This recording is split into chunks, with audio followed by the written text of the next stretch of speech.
गए और 1 करोड़ की मुरादें मांग के वहां से आ गए। आज हम साहब मजार पे जाने को, लोहबान जलाने को, अगरबत्ती सुलगाने को बहुत बड़ी चीज समझ लेते हैं। लोग अगरबत्ती सुलगाने वाला फराइज व वाजिबात की अहमियत को समझना होगा। क्या चीज नफल है, क्या चीज फर्ज है। अगर आपने फर्ज नहीं अदा किया तो नफल का पहाड़ लेके आप क़यामत के दिन जाएं, कोई नफल कबूल नहीं होता जब तक कि बंदा फर्ज ना अदा करे। नमाज पढ़ना फर्ज है, 14वीं शाबान को रात भर नफल नमाज पढ़ना ये नफल है, और कोई नफल कबूल नहीं होता जब तक कि बंदा फर्ज ना अदा करे। और साहब 10वीं मुहर्रम को मस्जिद में जाके 5 घंटे बैठ 5 घंटे रह के वहां 1 लाख बार दरूद पढ़ना ये नफल है।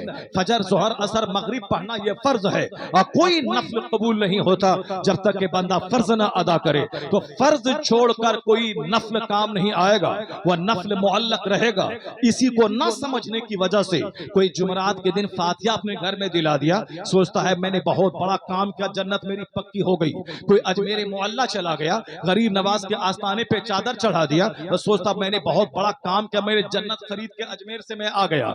कोई साहब 1 लाख रुपए खर्च करके बगदाद चला गया और वहां से लौट आया, जैसे जन्नत मैंने खरीद लिया है। आने के बाद नमाज छूटे, रोजा छूटे, हज छूटे, ज़कात छूटे, सब चलेगा, मगर बगदाद से लौट के मैं आ गया हूं, इसलिए जन्नत हमारे लिए पक्की है। ये शरीयत नहीं है। शरीयत कहती है नफल नफल है, फर्ज फर्ज है, वाजिब वाजिब है। फर्ज को फर्ज के दर्जे में रखो, वाजिब को वाजिब के दर्जे में रखो, सुन्नत को सुन्नत के दर्जे में रखो, नफल को नफल के दर्जे में रखो। अपना रोजा रखना फर्ज है, 1 लाख आदमी को इफ्तार करवाना नफल है।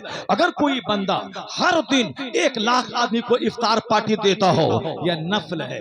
यह नफल लेटी नफल नेकी हंग रहेगी। हंग का मतलब मुअल्लक रहेगी जब तक कि बंदा फर्ज से सुबुकदोश न हो जाए। तो अपना रोजा रखना फर्ज है, और 1000 आदमी को डेली इफ्तार करवाना नफल है, और यह नफल नेकी मुअल्लक रहेगी जब तक कि अपना फर्ज न अदा करे।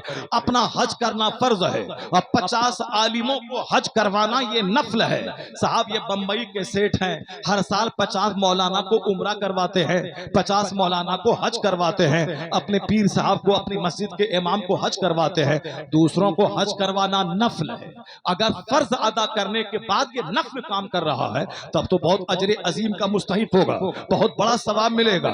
लेकिन अगर वह फर्ज छोड़ के नफल कर रहा है, अपने बिजनेस से फुर्सत नहीं मिलती कि मैं 40 दिन निकालूं हज के लिए, 20 दिन निकालूं मैं हज के लिए, इसलिए मौलाना साहब आप चले जाइए, पीर साहब आप चले जाइए। पीर साहब जाएंगे नफल नेकी है, मौलाना जाएंगे नफल नेकी है, इमाम साहब हज करेंगे नफल है। अपना फर्ज हज अदा करना ये फर्ज आज फर्ज है। जब तक बंदा फर्ज नहीं अदा करे कोई नफल कबूल नहीं होता। ज़कात में भी 100 रुपए ज़कात का ये फर्ज है। नफल 1 करोड़ लगाए चादर बांटने में, कंबल बांटने में, वह नफल है। नफल हंग रहता है जब तक के फर्ज न अदा करे। अपना रोजा फर्ज है, इफ्तार करवाना नफल है, मस्जिद बनाना नफल है, और अपने ज़कात की रकम निकालना यह फर्ज है, और नमाज़े पंजगाना फर्ज आज़म है। बाकी तहज्जुद और इशराक नफल है। तहज्जुद कोई पढ़े और फजर न पढ़े उसकी नफल नेकी हंग रहेगी, क्योंकि तहज्जुद फर्ज नहीं है, इशराक फर्ज नहीं है, चाश फर्ज नहीं है, रोजाना 100 रकात नमाज़े नफल पढ़ना यह फर्ज नहीं है, 1 लाख बार तस्बीह के दाने पे गिन के दरूद पढ़ना यह फर्ज नहीं है। जिंदगी में 1 बार फर्ज है, और जब जब आयते दरूद सुने दरूद पढ़ना वाजिब है। और नफल है इस माना कर 1 बार दरूद पढ़े 10 बार नेकी मिलेगी, 10 गुना माफ होंगे। लेकिन नमाज़े फज्र की 2 रकात नमाज ये फर्ज है।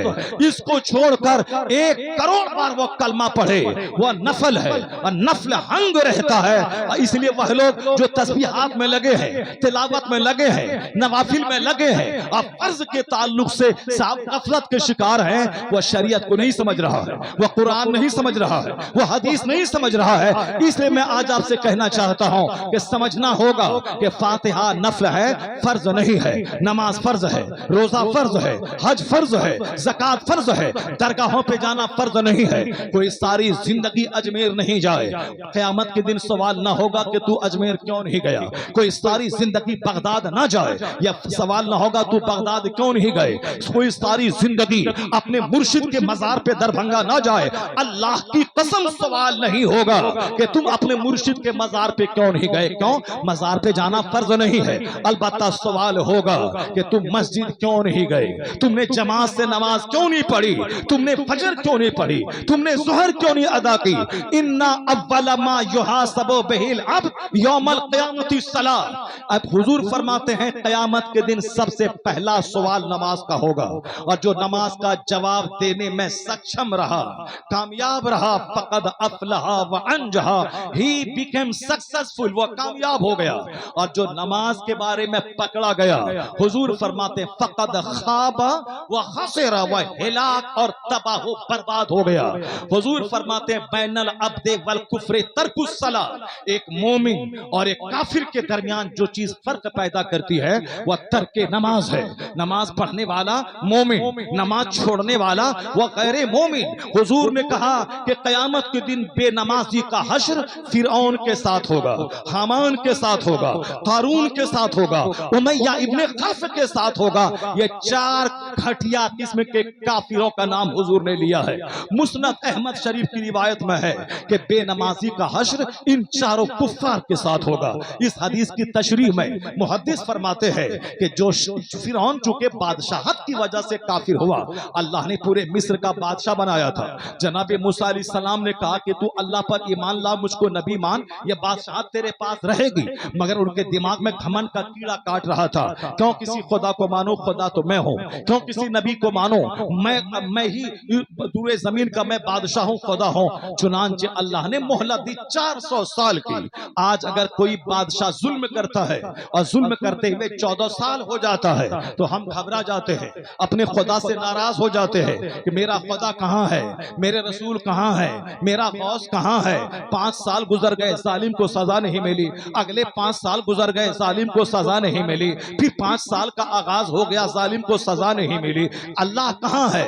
जुल्म पे जुल्म हो रहा है, मस्जिदें तोड़ी जा रही हैं, मदरसों को बर्बाद करने की साजिशें रची जा रही है, कब्रिस्तान को तोड़ा जा रहा है, आलिमों को जेल में डाला जा रहा है। अल्लाह कहाँ है? रसूलुल्लाह कहाँ है? हाँ, मोबाइल सिर्फ चलाओगे ये वसवसा पैदा होगा, अल्लाह कहाँ है? तुम सिर्फ अखबार पढ़ोगे ये वसवसा पैदा होगा, अल्लाह कहाँ है? तुम सिर्फ दो काफिरों का मुंह देखोगे तो वसवसा पैदा होगा, अल्लाह कहाँ है? लेकिन जिस दिन तुमने कुरान पढ़ा, जिस दिन तुमने हदीस पढ़ी, जिस दिन तुमने उलमा को देखा, दुनियादारों को नहीं देखा, तो कुरान बताएगा ये 10 साल की अहमियत क्या है अल्लाह के नजदीक, 25 साल की अहमियत क्या है अल्लाह के नजदीक। अल्लाह तेरी शहे रग से ज्यादा करीब है, ये बता दे तू कहाँ है? अल्लाह तेरी शहे रग से ज्यादा करीब है, तू कहाँ है? ये मत बोल अल्लाह कहाँ है, अल्लाह तेरी शहे रग से ज्यादा करीब है, मगर तू कहाँ है?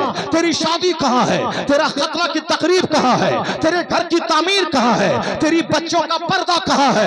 हया और शर्म कहाँ है? नौजवानों का दिल कहाँ है? तू आज मोहम्मदी बन जा, दुनिया भी तुम्हारी है, उकबा भी तुम्हारा।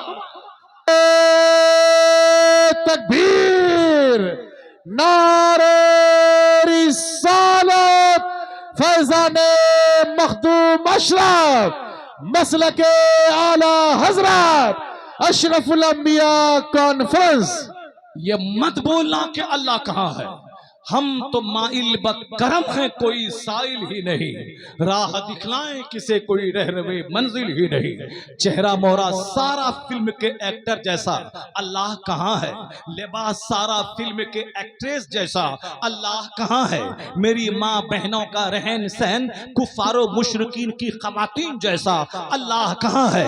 मेरे घर में 24 घंटे में 1 मिनट न हदीस की तिलावत होती है न कुरान की तिलावत होती है। अब मुसीबत आई तो अल्लाह कहाँ है? हमारे बच्चों के सर के बाल जोकरों की तरह हैं, अल्लाह कहाँ है? हमारे नौजवान बेटों के हाथ में सोने चांदी की अंगूठियां, या अंगूठी पहनना हराम है सोने की, चांदी की सिर्फ 1 अंगूठी पहनना जायज है। हमारे नौजवानों के गले में सिकरी है चांदी की, सोने का चैन है, ये काफिरों को देख देख कर हाथ में बाला पहना गया, काफिरों को देख देख कर गले में चैन पहना जाता है, काफिरों को देख देख कर पांव में धागा बांधा जाता है। काफिरों को देख देख कर फटा हुआ पैंट पहना जाता है, काफिरों को देख देख कर हाफ पैंट चड्डी पहन के माँ बहन बेटियों के सामने घूमा जाता है।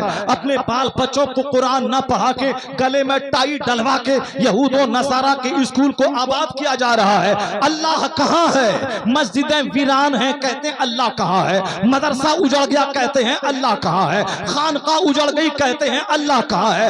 आज आवाज आ रही है आसमान से भी और जमीन से भी कि तू ये मत बोल अल्लाह कहाँ है। अल्लाह तेरी शहे रग से ज्यादा करीब है। मुस्तफा अन्नबी औला बिल मोमिनीन मिन अनफुसिहिम, नबी मुसलमानों की जान से ज्यादा करीब है। नहनु अक़रबु इलैहि मिन हब्लिल वरीद, खुदा कहता है मैं शहे रग से ज्यादा करीब हूँ। तू अब मुस्तफा का गुलाम पहले बन जा। तेरा लिबास मुस्तफवी, तेरे घर की तकरीबात मुस्तफवी, तेरे बाल बच्चों का कल्चर मुस्तफवी। जिस दिन तू मोहम्मदी बन गया, जन्नत तो वहां मिलेगी, हुकूमत यहाँ मिलेगी, सल्तनत यहाँ मिलेगी, राहत यहाँ मिलेगी, इज्जत यहाँ मिलेगी, सुकून यहाँ मिलेगा, चैन यहाँ मिलेगा। फर्क सिर्फ इतना है, तू मुस्तफा का गुलाम बन जा, सारी दुनिया की इमामत तुझे मिल जाएगी, सारी दुनिया की इमामत तुझे मिलेगी। शर्त है कि तू मोहम्मदी बन जा। तू कुफारों